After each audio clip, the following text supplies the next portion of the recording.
Kenalin, saya Nurul Ilmi Oleh Latif dari kelas 1C dengan NIM 2504055010006. Dalam beberapa jam saja, sebuah video berdurasi kurang dari 20 detik dari SMA 72 Jakarta Timur berubah menjadi isu nasional. Media sosial penuh dengan kepanikan, asumsi, dan saling menyalahkan komentar, bahkan merangkai cerita sendiri sebelum fakta lengkap disampaikan. Video yang viral ini bukan hanya menampilkan suara ledakan dan kepanikan siswa, tetapi juga memperlihatkan bagaimana masyarakat membangun persepsi tentang kekerasan di lingkungan sekolah. Proyek ini menganalisis dua pertanyaan utama, yaitu yang pertama, bagaimana masyarakat membangun persepsi terhadap insiden pemboman di SMA Negeri 72 Jakarta Timur melalui media sosial. Yang kedua, apa implikasi sosial dan kultural dari viralitas konten kekerasan terhadap citra sekolah dan relasi pendidikan. Data proyek ini dikumpulkan dari TikTok, Instagram, dan berita. Saya menelusuri hashtag seperti SMAN72, kasus SMAN72, dan kekerasan di sekolah. Lalu memilih 10 data utama seperti screenshot video, postingan media, berita resmi, hingga komentar warganet yang memiliki engagement tinggi. Semua data dianalisis dengan pendekatan sosio-antropologi pendidikan. Data pertama berisi kronologi ledakan. Inilah pemicu utama viralitas. Publik langsung menghubungkan peristiwa ini dengan bullying, meskipun belum ada konfirmasi.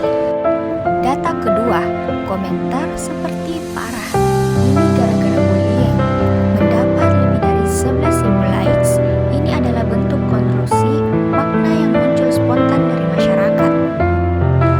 Data ketiga berasal dari portal berita yang menyebut pelaku membawa bom rakitan dan ingin melakukan balas dendam. Narasi seperti ini membentuk opini bahwa pelaku adalah ancaman besar, sekaligus mempersempit pemahaman publik terhadap konteks yang sebenarnya. Data keempat berasal dari TikTok, menampilkan suara kepanikan siswa dan suara ledakan.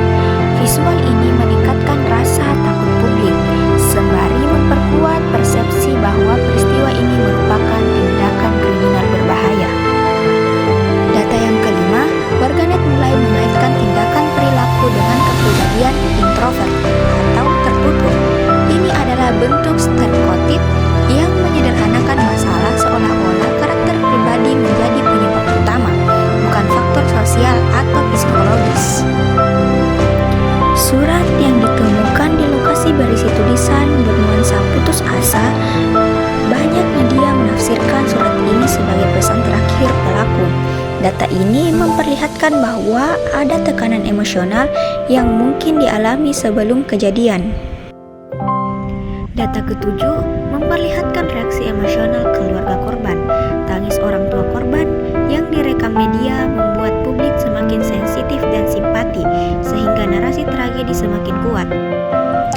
Data ke-8, media juga menyoroti bahwa tidak ada teman atau guru yang menyadari perubahan perilaku pelaku sebelum kejadian. Data ini mengiring pembahasan menuju lemahnya deteksi dini dan kontrol sosial di sekolah. Data ke-9, komentar warganet mengaitkan tindakan pelaku dengan kondisi keluarga, misalnya broken home.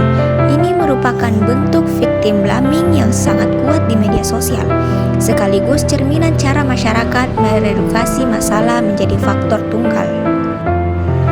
Data terakhir menunjukkan keterlibatan pemerintah yang memberikan pernyataan resmi terkait stabilitas keamanan sekolah. Intervensi ini menandai perpindahan kasus dari sekadar viral di media sosial menjadi isu nasional yang membutuhkan kebijakan. Tema pertama, pelabelan dan persepsi publik. Data, komentar, gara-gara bullying, teori labeling Howard Becker pada tahun 1963.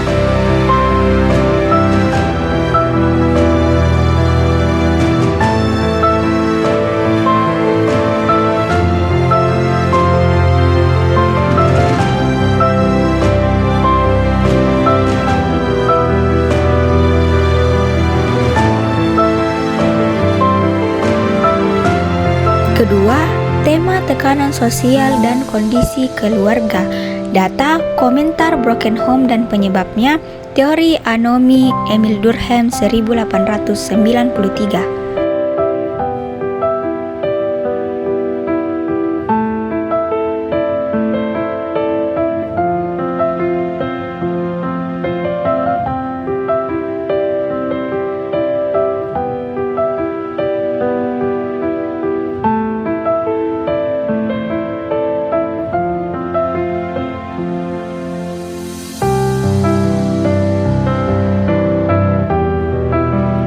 Tema ketiga, lemahnya ikatan sosial. Data, tidak ada yang menyadari perilaku pelaku. Teori kontrol sosial, Travis Hirschi 1969.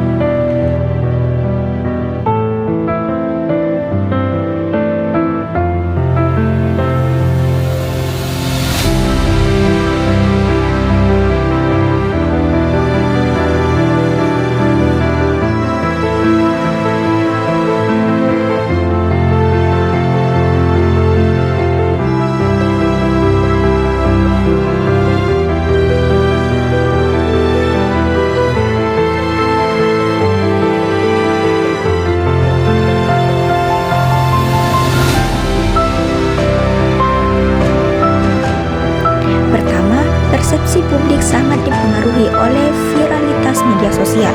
Yang kedua, pelabelan dan anomi memperlihatkan kompleksitas dinamika sosial di sekolah. Yang ketiga, tragedi ini menunjukkan pentingnya kontrol sosial yang kuat. Sebagai mahasiswa pendidikan khusus, proyek ini membuka mata saya bahwa stigma sosial tidak hanya dialami oleh anak berkebutuhan khusus, tetapi juga oleh siswa yang menghadapi tekanan emosional dan sosial. Saya belajar bahwa peran pendidik bukan hanya mengajar, tetapi memahami kondisi psikologis siswa, membaca dinamika sosial, dan menjaga keamanan sosial.